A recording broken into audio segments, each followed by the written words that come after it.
Good evening, Gills fans. Welcome back to another episode of Gills in the Blood TV. It's Sunday night, which of course means it is match day review showtime. And as you can see, it's still just myself. Reese is still absent due to family reasons, so we continue to wish him well. Yeah, it was a good point in the end, I think, wasn't it? Up at the Wham Stadium. You know, there was all the talk beforehand of John Coleman and Jimmy Bell returning to Accrington, having managed over 1,000 games for the side over 2 spells, 4 promotions I think it was in the time they were at that club. And John Coleman obviously tried to play it down during the week in the lead up to the game, but he was never getting away from the fact that when we got out onto the pitch, there was a manager there that was, dare I say it, going to get a better reception from the opposition fans than he was his current set of supporters. And that's not saying that we don't rate him, it's just saying that he achieved so much with that football club that was fairly obvious. In terms of the game itself, I think as a summary, before we have a look at each half, it was a game of 2 sides that are down in the bottom third, wasn't it? There wasn't loads of quality. A couple of bits for both of the goals, but I think each team can do better from a defensive point of view as well. So in that sense, I think the draw was probably about the correct result. I think it's a better point for us. It's another point away from danger. It's another game ticked off. Keeps us above Accrington. More importantly, it keeps the gap to the bottom 2, 12 points. I think we're safe now. Morecambe and Carlisle are not going to put a run together. So now it's a case of trying to win as many football matches and gain as much momentum between now and the end of the season before we have to make them decisions that I've already mentioned in previous episodes. But we'll go back to 2 o'clock Saturday afternoon, and that's when the team news came out. And probably unsurprisingly, it was an unchanged 11 and an unchanged 18 for the Gills. So we lined up as follows. It was Glenn Morris in goal. It was a back 3 from right to left of Andy Smith, Connor Masterson and Sam Gale. Romeo Hutton and Max Clark were the wing-backs. We then had the captain, Armani Little, paired with Robbie McKenzie in the middle of the park. And then a front trio of Jimmy J. Morgan, Joseph Bode and Ollie Hawkins. On the bench, it was Jake Turner, club captain Max Emer, Johnny Williams, Nelson Kambeni, Dominic Corness, who ended up being unused, and then forward options were Jacob Wakelin and Elliot Nevitt. In terms of the first half, I've already said that there wasn't a great deal of quality, was there? I think it was very attritional, it was very bitty, there was a lot of free kicks. Charles Breakspear, the referee, I think every club in the EFL's had previous with and gripes with, but that's not a reason why the game was poor. That's not a reason why it was 2 poor sides out of form. I don't think he helped the game flow, but, you know, that's a minor thing. I think our manager, John Coleman's right, in his post-match press conference has said it felt like a game akin to rugby union. I think everybody probably come out of the ground with a bit of a sore neck, constantly looking upwards to find the ball amongst the skyline. Very few occasions did either side get it down and play anything resembling nice football. But that's League 2, isn't it? You have to battle, you have to be robust, you have to be a bit nasty at times. And I thought during that first half, Accrington were better at being nasty and doing that side of the game better than what we were. Plenty of occasions it looked like Ollie Hawkins was having his shirt taken off or being buffeted by more than one defender. Predominantly Farron Rawson, who I thought was outstanding on the afternoon for the home side. Proper centre half, heads it, kicks everybody as well. Does exactly what he says on the tin, which I think is great to see in an era now where defenders are meant to be able to be playing and play out with their feet. It's League 2 at the end of the day, and you need to just make sure that the other team doesn't get past you and doesn't score goals, and then you give yourself a chance of winning football matches. But yeah, back to the point about us just not being, not nasty, but maybe streetwise. I thought a few times Ollie Hawkins could have gone down, maybe give a good bit back. I'm not saying he wasn't trying or anything like that, but it felt like it was easy for the referee to make certain decisions. But in the way of goalmouth chances, there wasn't a lot, was there? We had a couple of half chances, I think, at best. Jimmy J. Morgan created own opportunity. It was a good little run inside from left to right.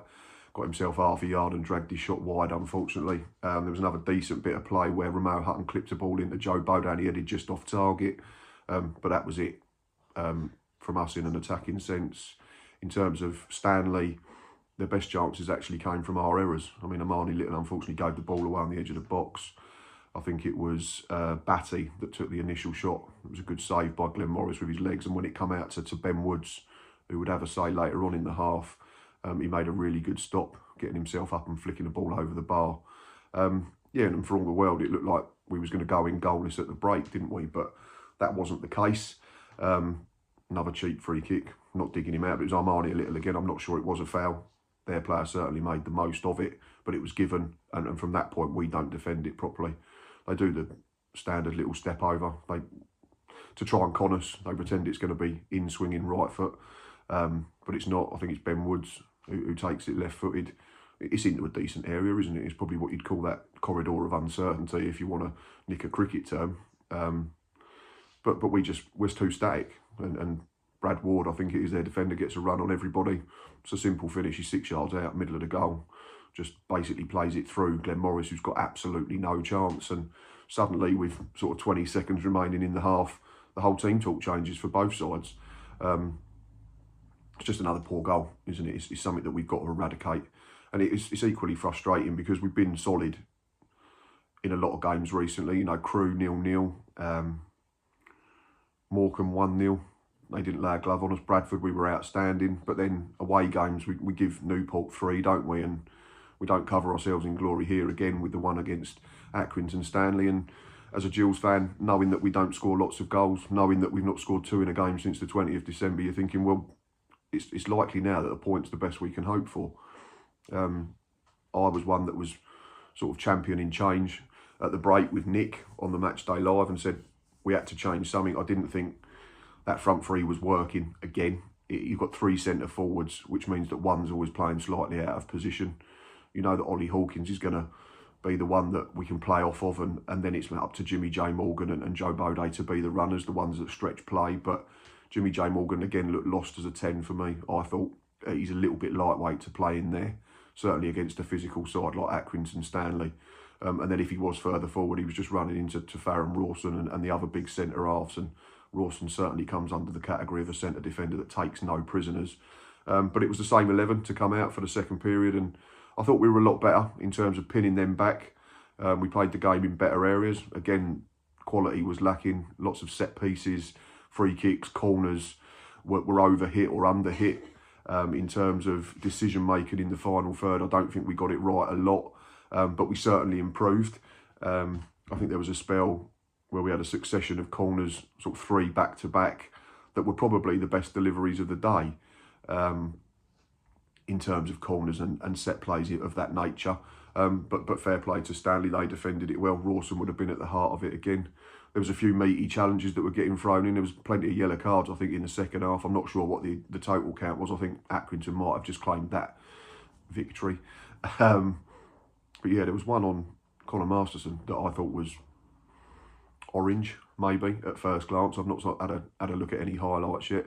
And I also thought there was a case for maybe an orange for one of the free kicks that we got that hit the wall. I can't remember whether it was the one that Morgan or McKenzie clumped into the home wall, but Joe Bode looked like he'd got a run on the defender to get into the box, and for me it looked like it was denying a goal-scoring opportunity, but I need to look at that on back, because I'm recording this Sunday morning on the back of not a lot of sleep after a 19-hour day, but it was a good 19-hour day in the end, which we'll get to shortly.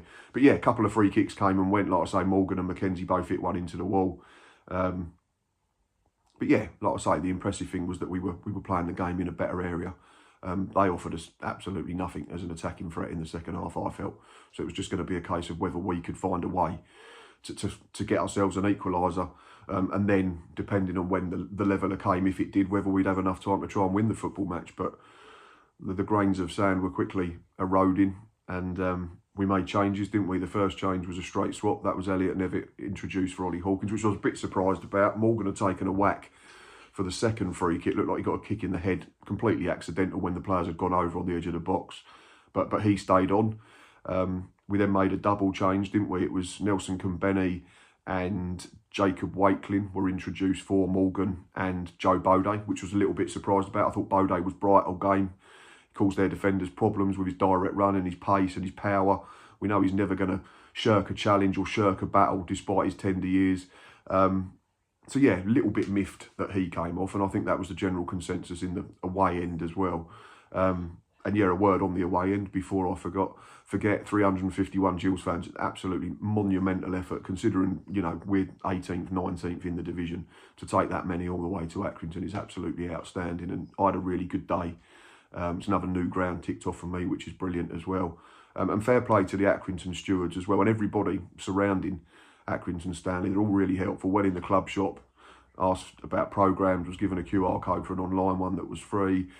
Directions I heard someone else giving to people to the ticket office. The stewards were super friendly, and they were brilliant during the game, because a lot of the, what we call the hardcore support, we want to stand up for the majority of the game. They wanted to do just that, but it meant on that stand at the side of the pitch, not everyone could see, so they opened up the terrace behind the goal because the weather was good enough. So they went and had a great time in there, jumping around, and us that wanted to stay seated were able to do so with a free view of the football match. So fair play to Accrington. Yeah, really, really enjoyable afternoon. But yeah, we made changes, didn't we? Like I said, Hawkins was replaced by Nevitt. Then Kambeni and Wakelin came on in a double change, but as much as we huffed and puffed, and I think that's a phrase that I've used plenty of times regarding Gillingham this season, it looked like it was going to be another game that slipped away. And I mean this with the utmost respect. It looked like it was going to be a game that slipped away against a side that weren't actually that much better than us and hadn't outplayed us. It was just us switching off and not being clinical enough in each of the boxes. But I did laugh, I think, to Nick during the game and said if we get another 3 free kicks, we might actually score, because the first one hit the bottom of the wall, the second one hit the top of the wall. So you're then thinking the third one might go on target, and then you might actually hit the back of the net. But we got one right at the end, and fair play to Nelson Kambeni. It's his run, isn't it? And we'd also made a couple more changes by that point. I think Johnny Williams and Maxima had been introduced. That was for people carrying knocks. That was made clear in the post-match by John Coleman. Conor Masterson had run himself into the ground, having only returned last week after a long layoff. And Robbie McKenzie, we know, has been playing with an injury for a few weeks and took another couple of hefty challenges during the game. But yeah, it's Kambeni from right to left. You know, positive run. Probably got a little bit to prove because he's playing against a side that he was featuring for only a couple of months ago. But he got a decent reception. And he wins a free kick, edge of the box. And you're just thinking, who's going to take it? Morgan's gone off, he took the first one. Mackenzie's gone off, he took the second one. No Bradley Dack in the squad, so have we got a natural free kick taker? I'm not so sure. I know Armani Little, the captain's taken a couple this season. Forced a couple of keepers into a save, a couple just off target. The goal's brilliant, absolutely brilliant, to show that awareness and that confidence at that stage of the game, because you're in the 95th minute of 97, and it's really, really cute. And I've said this season that we've not been cute enough, we've not been clever enough to unlock a defence, but everyone is expecting Armani Little to go for goal. Max Clark just peels toward us, towards the corner flag, and just stands there. No one picks him up. Little plays a really clever reverse pass. Max Clark touch out his feet and absolutely rifles it past Will Krellin in the Stanley goal, who'd taken a bit of stick from the Gills fans behind the goal during the second half, all in good nature. But yeah, and it was great because it meant that Max got to celebrate right in front of the fans, behind the goal and to the side of the goal. So there was, you know, fist bumps and jumping in the air with his teammates in front of the terrace, and then over to where we were sat. Managed to get some really good footage of it, which is always nice. And some really good still photos have come out of that. But I think based on the game, we deserved a point.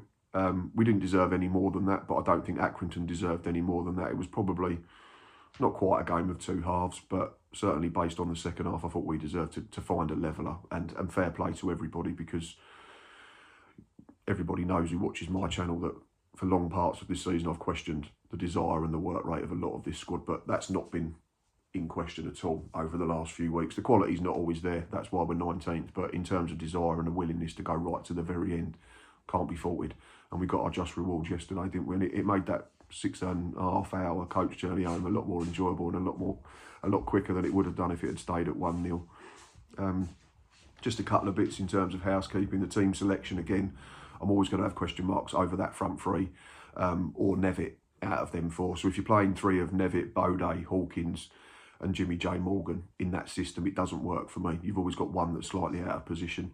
We've got a Dom Corness, we've got a Johnny Williams on the bench, we've got a Bradley Dack not in the squad, we've got Jack Nolan, Jaden Clark that can play there. I think certainly the likes of Williams, Corness, Dack are better equipped in that position. It's natural to them. I think certainly in terms of pressing, Corness and Williams are probably the better option rather than an extra striker. Substitutions at the time, I must admit, I queried. I couldn't understand why when Connor Masterson come off, we didn't just sacrifice him and play another attacking player, regardless of the injury or not, because, and all right, we've scored and we've ended up earning a point, which I think is deserved. But if you lose that game 1-0, there has to be question marks about, similarly to when we lost at Newport and didn't make any changes, similarly to when we lost at home to Fleetwood and didn't bring on an attacking player and stayed with 3 at the back. You've got to give yourselves the optimum chance to get back into these games, and playing with 3 centre-backs, certainly against an Accrington side that offered nothing in an attacking centre-half, seemed weird to me, but no harm done. In terms of other substitutes, I thought Johnny Williams was bright, Jacob Wakeling was bright, Nelson Kambeni was bright, Elliot Nevitt was bright. So just a small gripe. I can understand it to a degree because, you know, we don't score loads of goals, so the more attacking players on the pitch, I guess you almost automatically think it gives you a better chance to score. But for me, it doesn't work. Play a natural 10 as a 10, and I think we'd get just rewards. Johnny Williams has been really good in 2 cameos, as has Nelson Kambeni now, so it gives us options for next Saturday against Walsall if it goes ahead. But yeah, all in all, not a great game to watch, but a really good day out, a really great ending to see Max Clark bang that goal in. And yeah, like I say, hats off to Accrington again. It's a really nice setup they've got there. You know, they're not the biggest club in the division, not by any stretch, but they maximise what they've got available to them, and it's just a really nice setup.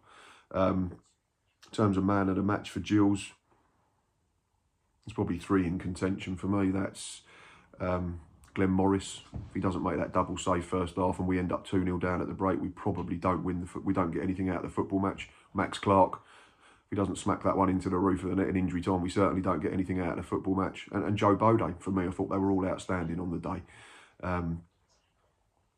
Joe, like I've already said, you know what you get with him. He's unlucky with his header. He works hard in and out of possession. He's willing to take people on. He continues to play with a confidence that belies our position and our form. So we need to keep people like Joe in the team again, and Sam Gale as well. One of our own, 2 of our own, that type of thing. But yeah, I thought it was, you know, we weren't brilliant, but I thought we deserved our point based on the fact that we continued to go right to the very end and found a way to get something from a game. And yeah, thank you to everyone, because like I say, it made that journey home a lot better. Right, anyway, you've heard me waffle on enough. Thanks as always for watching and listening. You know what to do. Please hit that like button. Please continue to press subscribe. We'll be back middle of the week, hopefully, with a Walsall fan to preview that game if it does go ahead next Saturday. And then, of course, we'll be at the Priestfield for a match day live for the very same reasons. But until then, I hope you've had a nice weekend. Enjoy your week.